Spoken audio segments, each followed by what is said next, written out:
Hi friends, ನಮಸ್ತೆ. ಎಲ್ಲರಿಗೂ ಸವಿರುಚಿ ಚಾನಲ್ಗೆ ಮತ್ತೊಮ್ಮೆ ಸ್ವಾಗತ. ಇವತ್ತಿನ ರೆಸಿಪಿ ಬಂದು ಬೀಟ್ರೂಟ್ ರೈಸ್ನ ಮಾಡ್ತಾ ಇದ್ದೀನಿ.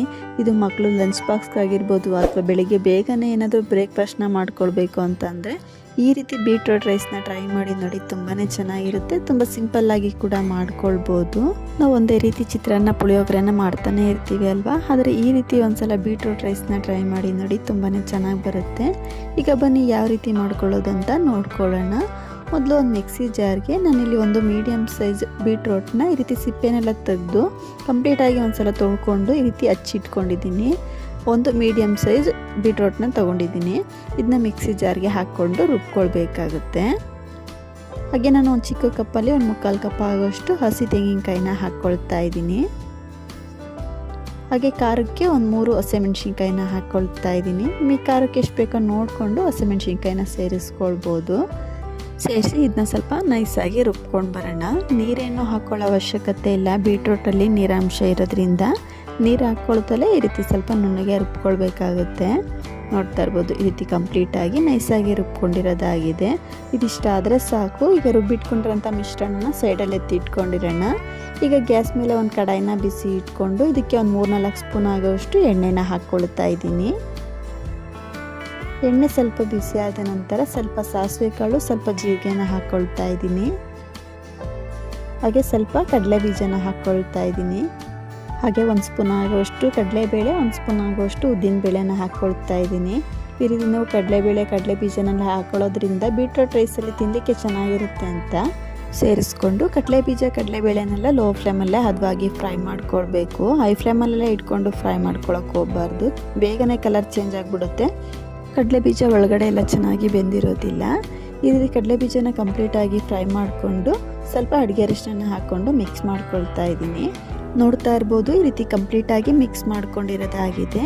ಈಗ ಇದಕ್ಕೆ ನಾವು ರುಬ್ಬಿಟ್ಕೊಂಡಂಥ ಬೀಟ್ರೂಟ್ ಮಿಶ್ರಣನ ಹಾಕ್ಕೊಳ್ಳೋಣ. ಈ ರೀತಿ ಕಂಪ್ಲೀಟಾಗಿ ಸೇರಿಸ್ಕೊಂಡು ನಾವು ಬೀಟ್ರೂಟ್ ಆಗಿರ್ಬೋದು, ಹಸಿಮೆಣ್ಸಿನ್ಕಾಯಿ, ತೆಂಗಿನಕಾಯಿ ಎಲ್ಲ ಮಸಾಲೆಗಳನ್ನ ಹಸಿದೆ ಹಾಕ್ಕೊಂಡು ರುಬ್ಕೊಂಡಿರೋದ್ರಿಂದ ಈ ರೀತಿ ಎಣ್ಣೆಲೆ ಮಸಾಲೆನ ಚೆನ್ನಾಗಿ ಮಿಕ್ಸ್ ಮಾಡಿಕೊಂಡು ಫ್ರೈ ಮಾಡ್ಕೊಳ್ಬೇಕಾಗುತ್ತೆ. ಈ ರೀತಿ ಮಾಡ್ಕೊಳ್ಳೋದ್ರಿಂದ ಬೀಟ್ರೂಟಲ್ಲಿರೋ ಹಸಿ ವಾಸನೆ ಬೇಗನೆ ಕಮ್ಮಿ ಆಗುತ್ತೆ ಅಂತ. ಅಂದರೆ ಬೀಟ್ರೂಟಲ್ಲಿರೋ ನೀರಾಂಶ ಕಂಪ್ಲೀಟಾಗಿ ಕಮ್ಮಿ ಆಗಬೇಕು. ಬೀಟ್ರೂಟ್ ಮಿಶ್ರಣ ಕೂಡ ಎಣ್ಣೆಲಿ ಚೆನ್ನಾಗಿ ಫ್ರೈ ಆಗಬೇಕು. ಆ ರೀತಿ ನಾವು ಏನಿಲ್ಲ ಅಂದರೆ ಒಂದು 2-3 ನಿಮಿಷ ಚೆನ್ನಾಗಿ ಫ್ರೈ ಮಾಡ್ಕೊಳ್ಬೇಕು. ಹಾಗೆ ರುಚಿಗೆ ತಕ್ಕಷ್ಟು ಉಪ್ಪನ್ನ ಸಹ ಹಾಕ್ಕೊಳ್ತಾ ಇದ್ದೀನಿ. ಸೇರಿಸಿ ರೀತಿ ಕಂಪ್ಲೀಟಾಗಿ ಮಿಕ್ಸ್ ಮಾಡ್ಕೊಳ್ಳೋಣ. ನಾವು ರೈಸ್ಗೆ ಸ್ವಲ್ಪ ಉಪ್ಪನ್ನ ಸೇರಿಸಿ ರೆಡಿ ಮಾಡ್ಕೊಂಡಿರ್ತೀವಿ ಅಲ್ವಾ, ಈ ಬೀಟ್ರೂಟ್ ಮಿಶ್ರಣಕ್ಕೆ ಎಷ್ಟು ಬೇಕೋ ಅಷ್ಟು ಮಾತ್ರ ಉಪ್ಪನ್ನ ಸೇರಿಸಿ ಈ ರೀತಿ ಕಂಪ್ಲೀಟಾಗಿ ಮಿಕ್ಸ್ ಮಾಡಿಕೊಂಡ್ರೆ ಸಾಕಾಗುತ್ತೆ.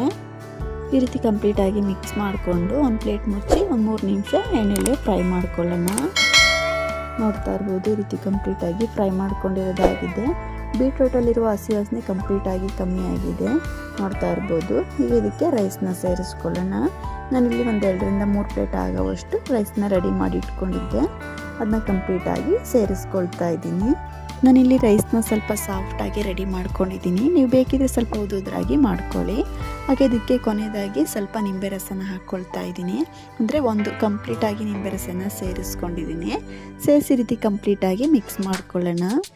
ನೀವೇನಾದರೂ ಬೆಳಿಗ್ಗೆ ಬ್ರೇಕ್ಫಾಸ್ಟ್ಗೆ ಸಿಂಪಲ್ಲಾಗಿ ಬೇಗನೆ ಏನಾದರೂ ಮಾಡ್ಕೊಳ್ಬೇಕು ಅಂತಂದರೆ ಈ ರೀತಿ ಬೀಟ್ರೂಟ್ ರೈಸ್ನ ಮಾಡ್ಕೊಳ್ಬೋದು. ಇದಕ್ಕೆ ಯಾವುದೇ ರೀತಿ ಹೆಚ್ಚಿಗೆ ಮಸಾಲೆಯನ್ನು ಬಳಸದೆ ತುಂಬ ಸಿಂಪಲ್ಲಾಗಿ ಕೂಡ ಮಾಡ್ಕೊಳ್ಬೋದು. ನೋಡ್ತಾ ಇರ್ಬೋದು, ಕಂಪ್ಲೀಟಾಗಿ ಈ ರೀತಿ ಮಿಕ್ಸ್ ಮಾಡ್ಕೊಂಡಿರೋದಾಗಿದೆ. ಈಗ ಇದಕ್ಕೆ ಕೊನೆಯದಾಗಿ ಸ್ವಲ್ಪ ಕೊತ್ತಂಬರಿ ಸೊಪ್ಪನ್ನ ಕಟ್ ಮಾಡಿ ಸೇರಿಸಿ ಮಿಕ್ಸ್ ಮಾಡ್ಕೋತು ಅಂದರೆ ತುಂಬಾ ಸೂಪರ್ ಆದಂಥ ಬೀಟ್ರೂಟ್ ರೈಸ್ ರೆಡಿನೇ ಆಗೋಗ್ಬಿಡುತ್ತೆ. ಖಂಡಿತ ತುಂಬಾ ಚೆನ್ನಾಗಿರುತ್ತೆ. ಇದನ್ನು ಮಕ್ಕಳು ಲಂಚ್ ಬಾಕ್ಸ್ಗಾಗಿರ್ಬೋದು ಅಥವಾ ಬೆಳಿಗ್ಗೆ ಬ್ರೇಕ್ಫಾಸ್ಟ್ಗಾಗಿರ್ಬೋದು ತುಂಬ ಬೇಗನೆ ಮಾಡ್ಕೊಳ್ಬೋದು. ನಾವು ಒಂದೇ ರೀತಿ ಚಿತ್ರಾನ್ನ ಪುಳಿಯೋಗರೆನ ಮಾಡ್ತಾನೆ ಇರ್ತೀವಿ ಅಲ್ವಾ, ಆದರೆ ಈ ರೀತಿ ಒಂದ್ಸಲ ಬೀಟ್ರೂಟ್ ರೈಸ್ನ ಟ್ರೈ ಮಾಡಿ ನೋಡಿ. ನೋಡೋದ್ರಲ್ಲವ ಫ್ರೆಂಡ್ಸ್, ಇವತ್ತಿನ ಈ ರೆಸಿಪಿ ನಿಮ್ಮೆಲ್ಲರಿಗೂ ಇಷ್ಟ ಆಯಿತು ಅಂದ್ಕೊಳ್ತೀನಿ. ಇಷ್ಟ ಆದರೆ ವಿಡಿಯೋಗನ್ನು ಲೈಕ್ ಮಾಡಿ, ಶೇರ್ ಮಾಡಿ. ಹಾಗೂ ಇನ್ನಷ್ಟು ಈಸಿ ರೆಸಿಪಿಗಾಗಿ ಸವಿರುಚಿ ಚಾನಲ್ ಸಬ್ಸ್ಕ್ರೈಬ್ ಮಾಡ್ಕೊಂಡು ಕೂಡ ನೋಡಿ. ಪಕ್ಕದಲ್ಲಿರುವಂಥ ಬೆಲ್ ಬಟನ್ ಕೂಡ ಕ್ಲಿಕ್ ಮಾಡ್ಕೊಳ್ಳಿ. ಇನ್ನೊಂದು ಒಳ್ಳೆ ರೆಸಿಪಿಯೊಂದಿಗೆ ಸಿಗೋಣ. Thank you.